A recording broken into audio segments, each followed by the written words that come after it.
Inaugurado em 2009, o estádio Borg El Arab fica nas proximidades da cidade de Alexandria, no Egito, uma das mais importantes de toda a civilização antiga, né? Ele foi arquitetado como parte da tentativa do Egito de ser a sede da Copa do Mundo de 2010. A candidatura do Egito falhou, ainda bem, porque a Copa de 2010 na África do Sul foi sensacional, mas o estádio foi construído mesmo assim. Ele tem capacidade para 86 mil pessoas e atualmente ali é onde rolam jogos, alguns da seleção do Egito, também alguns jogos do Al Ahly, do Al Ittihad e de outros clubes ali do país. Aliás, apesar de você estar no Eurofoot, a maior parte dos estádios dessa lista não serão na Europa. É uma lista do mundo inteiro, beleza? Mas fica ligado que você vai se surpreender muito, principalmente com o primeiro colocado da lista aqui.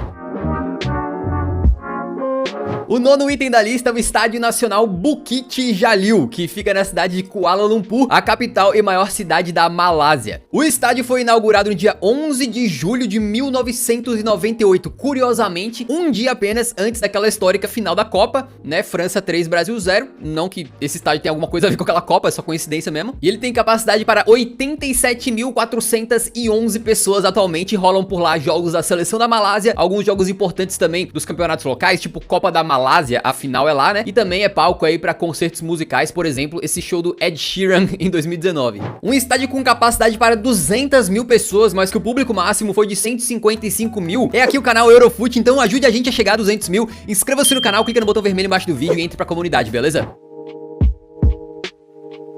Com capacidade para 87.523 pessoas, apenas um pouquinho a mais do que o anterior estádio aqui da lista, né? Tá o Estádio Azteca, do México, que curiosamente fica a 2.200 metros acima do nível do mar, né? E atualmente é a casa do Clube América do México, né? E também de alguns jogos da seleção mexicana. E é um dos estádios mais tradicionais do planeta, inclusive foi o primeiro na história a sediar duas finais de Copa do Mundo diferentes. Aquele famoso 4-1 de 1970, quando o Brasil foi campeão, e também a final de 86, quando o título ficou com o Maradona. Digo, com a Argentina. O curioso foi que nessa final de 1986, o público foi de 114.600 pessoas, ou seja, muito a mais do que a capacidade oficial do estádio hoje, e essa é uma tendência de vários estádios ao redor do mundo, conforme eles vão se modernizando, tendo reformas, medidas de segurança são aplicadas, e os tradicionais locais para os torcedores ficarem em pé vão sendo substituídos por cadeiras, a capacidade dos estádios vai diminuindo. Isso aconteceu com vários aí durante a história, né? Só pra terminar, o Estádio Azteca também foi palco de outros eventos importantes, e você vai ouvir falar dele muito em breve, porque ele será um dos palcos da Copa do Mundo de 2026, que será aí compartilhada por Canadá, Estados Unidos e México.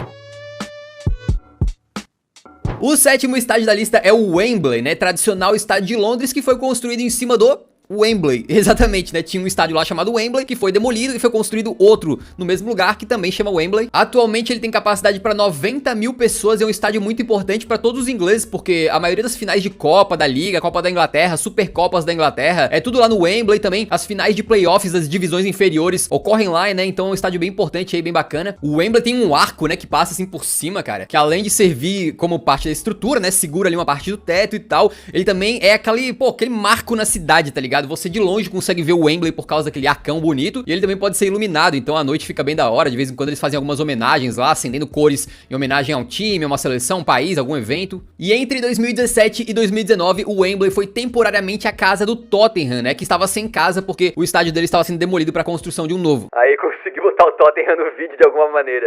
As finais da Champions de 2011, aquele Barcelona 3, Manchester United 1, e também a final da Champions de 2013, que foi Bayern de Munique 2, Borussia Dortmund 1, aconteceram lá no Wembley, e também terá uma final da Champions de 2024, que já tá programada pra acontecer lá. Essa final será Tottenham contra algum outro time, né, claro. Você sabia que o Wembley tem um total de 2.618 privadas?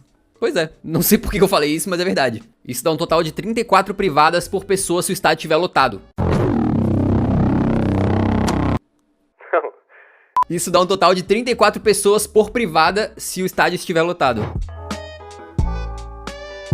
O sexto item da lista é o Rose Bowl, que fica lá na área de Pasadena, ali em Los Angeles, nos Estados Unidos, e tem uma capacidade de 92.542 pessoas. Na realidade, eu encontrei vários números diferentes online em relação à capacidade máxima do estádio, mas é mais ou menos por aí. Ele foi aberto em 1922, então tá praticamente completando 100 anos, né?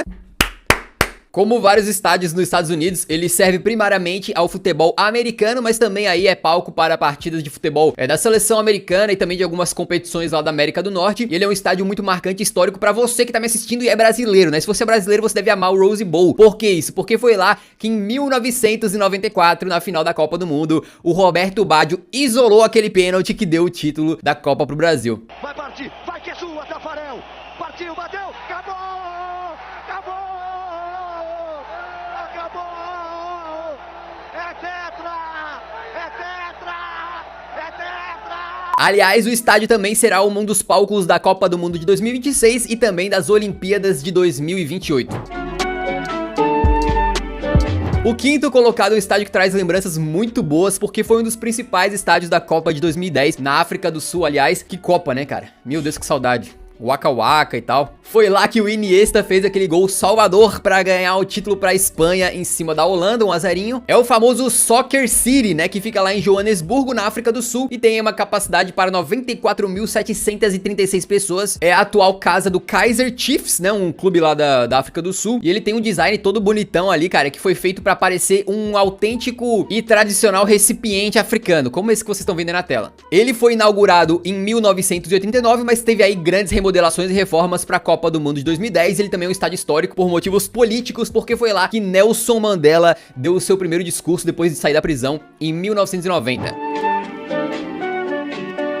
Que estádio que é o Camp Nou, né? Ele tem uma atmosfera magnífica lá dentro e uma capacidade para 99.354 pessoas, tornando aí ele o maior estádio da Europa. Ele foi inaugurado em 1957 e de lá pra cá, até ter o formato e a capacidade que tem hoje, já passou por várias renovações, remodelações e tal, mas mesmo assim o Barcelona não está satisfeito e eles têm um projeto de construção de um novo estádio para substituir o Camp Nou, para ser ainda maior, né? E o mais curioso desse projeto é que o novo estádio do Barcelona, se for construído um dia, pode se chamar New Camp Nou, que seria uma tradução para Novo Campo Novo. Curioso, né? Curioso. Já sediou várias finais de campeonatos, inclusive as finais da Champions de 89 e de 99, além de ter sido palco para jogos de Olimpíadas e para Copa do Mundo de 82. Aliás, lembra aquele bagulho lá dos estádios ficarem com capacidade menor com o tempo? Pois é, em 86, o Barcelona foi jogar contra a Juventus pela anterior Copa Europeia, né, que é a atual Champions League, e botou 120 mil pessoas no estádio, né? E hoje em dia a capacidade é menos de 100 mil.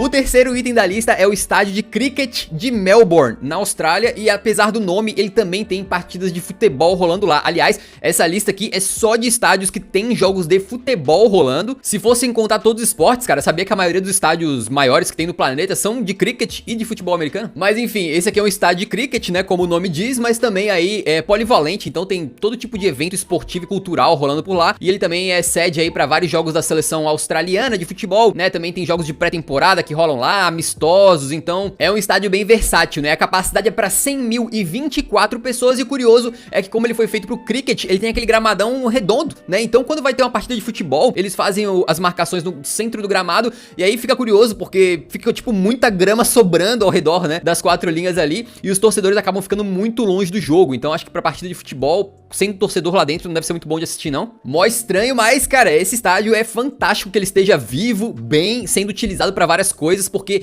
ele foi construído em 1853. Exatamente, cara. Há 168 anos atrás. Não é brincadeira, não. É histórico, né?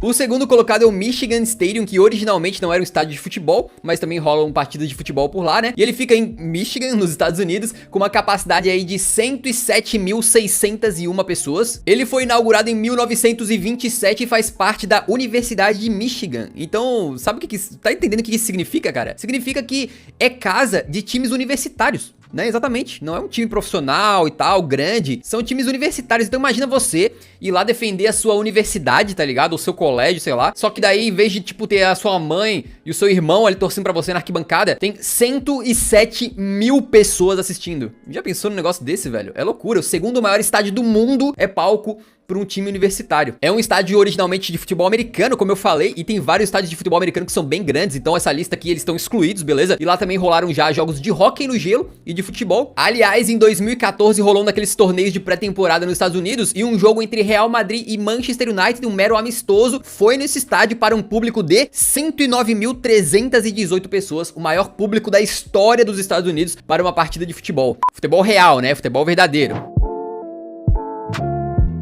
A não ser que você já tenha visto um conteúdo como esse algum dia, alguma lista de maiores estádios, eu duvido que você vá acertar qual que é o maior estádio de futebol do planeta. Ele se chama Estádio Hungrado 1º de Maio e fica em Pyongyang, a capital da Coreia do Norte. Dizia-se que a capacidade original do estádio era para 150 mil pessoas, mas recentemente aí teve algumas remodelações, eles trocaram bancos coletivos por bancos individuais e isso reduziu a capacidade ali para cerca de 114 mil pessoas.